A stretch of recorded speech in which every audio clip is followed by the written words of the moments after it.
Em obra inacabada, espelho e martelo transcendental, processo coletivo e vivo. Ouço nossas vozes escritas gritando: Viva! Meu nome é Laura, eu tenho 27 anos, fazer 28 daqui a pouco, na verdade, dia 12 de maio. Sou estudante de pedagogia, eu estou no terceiro semestre e não sei o que mais que eu posso dizer sobre mim, mas acho que isso é mais assim o que posso dizer agora. E, bom, além disso, tem os movimentos que eu faço parte aqui, né, que acho que já posso me adiantar em falar. Eu sou coordenadora do setor político acadêmico do CA, né, do Centro Acadêmico de Pedagogia aqui da UFSCar.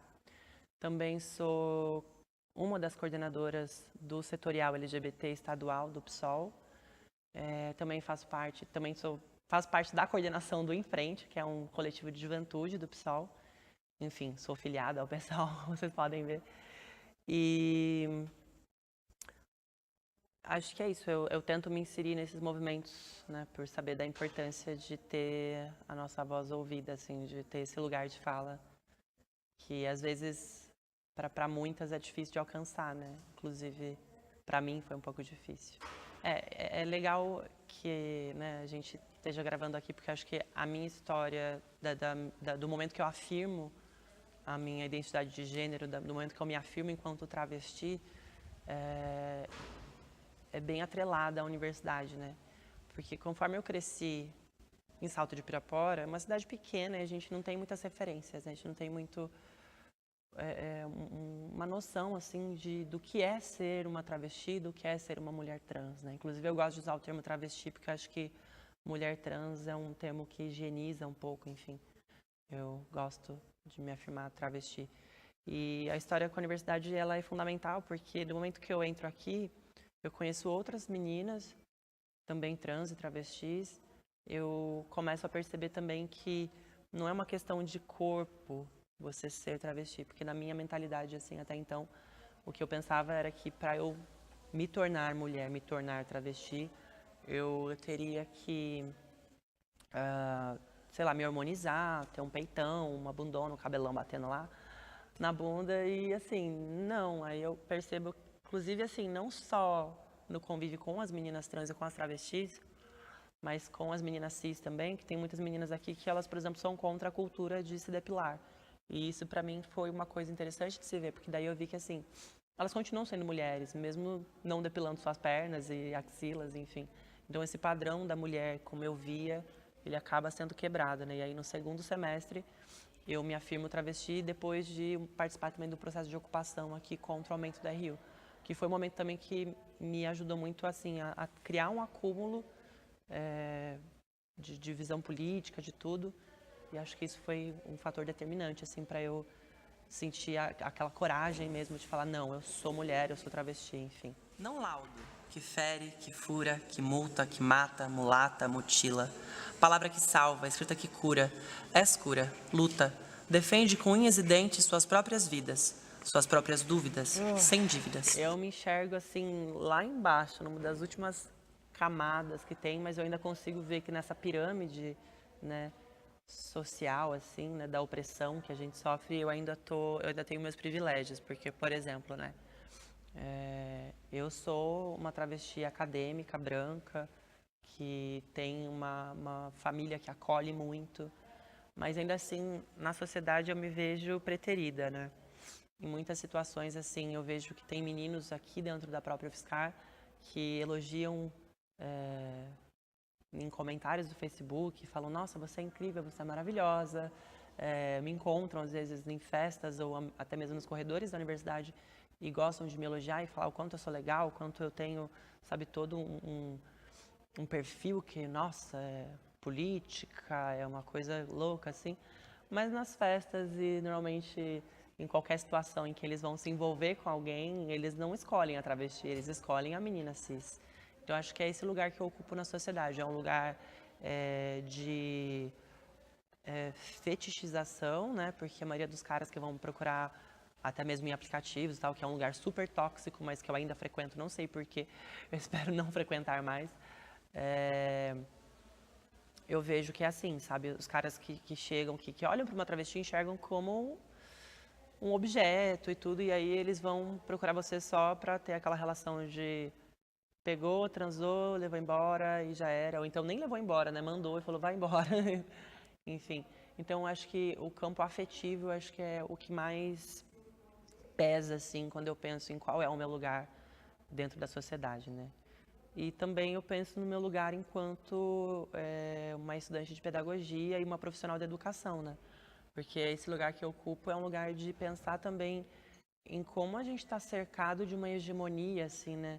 Dentro da própria epistemologia, da criação desse conhecimento.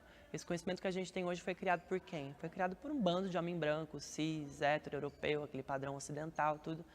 Então, eu, dentro desse meu lugar na sociedade que eu ocupo hoje, graças à universidade também, não vou negar, apesar dela ser tóxica, ao mesmo tempo ela dá essa oportunidade, é também de tentar colocar e me impor, enfim, dentro dessas questões de uma forma contra-hegemônica, sabe? De criar um conhecimento a partir da visão de quem é marginalizada. Então, acho que é mais ou menos esse lugar que eu ocupo. A minha aproximação com o feminismo, ela tá ainda num processo, assim, eu acho que ela nunca vai acabar, né? Porque cada vez eu vou enxergando coisas novas, assim. Por exemplo, até um tempo atrás, eu ainda não tinha muita ideia, assim, do que era o feminismo para uma menina trans, para uma travesti. Né? Eu tinha a ideia do feminismo com as meninas cis com as quais eu convivia, enquanto eu me entendia, ou na verdade não me entendia, mas fingia a minha identidade de homem gay, que nunca foi, enfim. E aí eu começo a perceber que assim, né, existem vários recortes dentro do próprio feminismo, né? E aí a gente vai entender que existe toda uma questão do feminismo negro, do feminismo branco, do feminismo trans, mas que de certa forma todos estão ali interseccionados, sabe? Eu fico muito feliz que, por exemplo, eu tenha tido a oportunidade agora recentemente de conhecer a Mara Moira, que, se eu não me engano, é a primeira travesti a conseguir um título de doutora no Brasil inteiro. Então, acho que no feminismo é dessa forma que eu estou me inserindo, assim, conhecendo pessoas, trocando ideias, lendo muito a Djamila Ribeiro, que eu acho que ajuda muito a pensar essa questão até que eu coloquei agora há pouco dessa hegemonia. Então, a minha relação tem sido muito, assim, proveitosa, nesse sentido de conhecer teóricas e de ir atrás de outras referências que antes eu não tinha, mas, ao mesmo tempo, eu percebo que também é um embate, assim. É uma questão de você conseguir encontrar o seu lugar de fala, o seu locus social representado.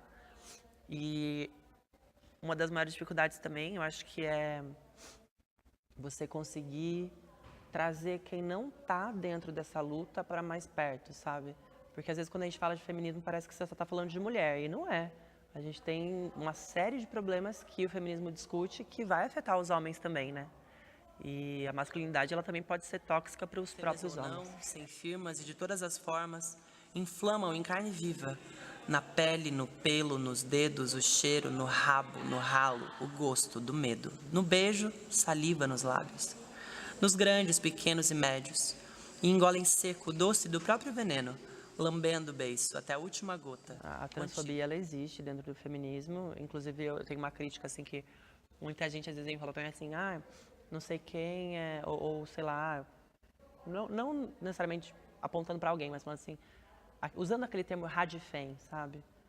Eu não gosto de usar esse termo para descrever quem é transfóbica dentro do feminismo, porque eu acho que radfem vem do feminismo radical, né?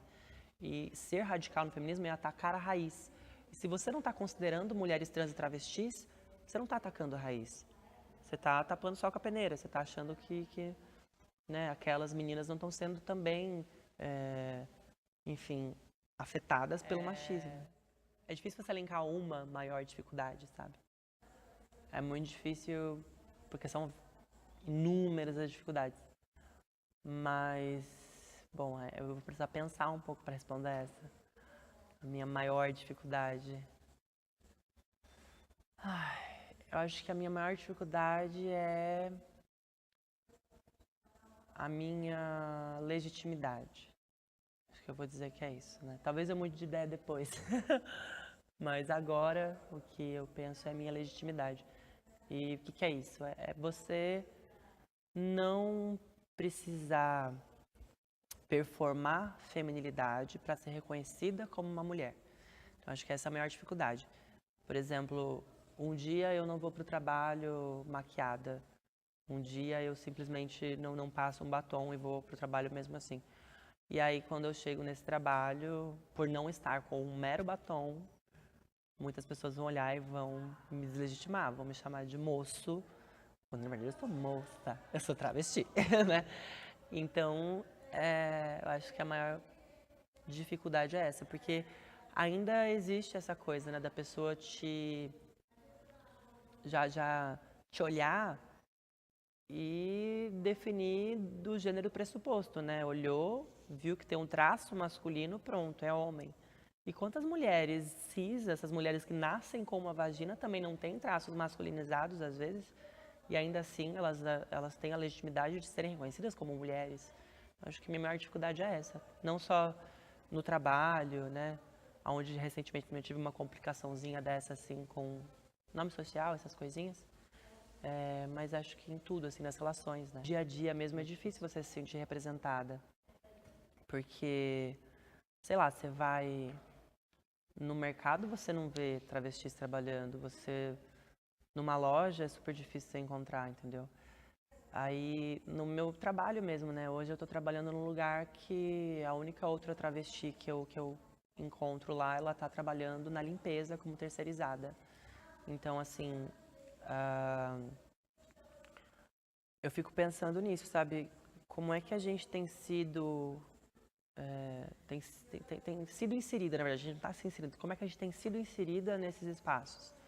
Porque desde, sei lá, 1946, quando começou a industrialização no Brasil, a gente já não tinha espaço no mercado formal. Os únicos espaços que a gente tinha, não só travestis, mas acho que LGBT, né?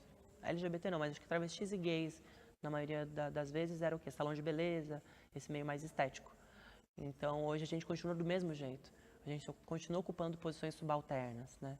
Quando eu vejo essa menina, eu lá como estagiária, ocupando uma posição de educadora na instituição, enquanto ela está lá trabalhando na limpeza do local, sabe? Acho que isso é uma coisa que me deixa um pouco reflexiva, assim, né? Nesse sentido. E acho que é isso, assim, eu me sinto representada nas escalas que dão maior destaque, mas no dia a dia, mesmo no cotidiano, a gente não tem essa representatividade muito fácil. Cara, a gente tem alguns exemplos, né? Eu tenho a Uma, que é uma mulher maravilhosa, inclusive. Vou dar uma tietada nela aqui. Acho que ela gostaria também de ser lembrada, enfim. Tenho a Uma, que é um exemplo grande, ela está na geografia, né? Já tem um tempo aí, já fez intercâmbio, ela tem uma leitura dentro do feminismo trans que é bastante importante para mim. A gente está sempre conversando. Eu tenho o exemplo da Mara Moira, né? Como eu falei, primeira doutora pela Unicamp, primeira travesti doutora pela Unicamp.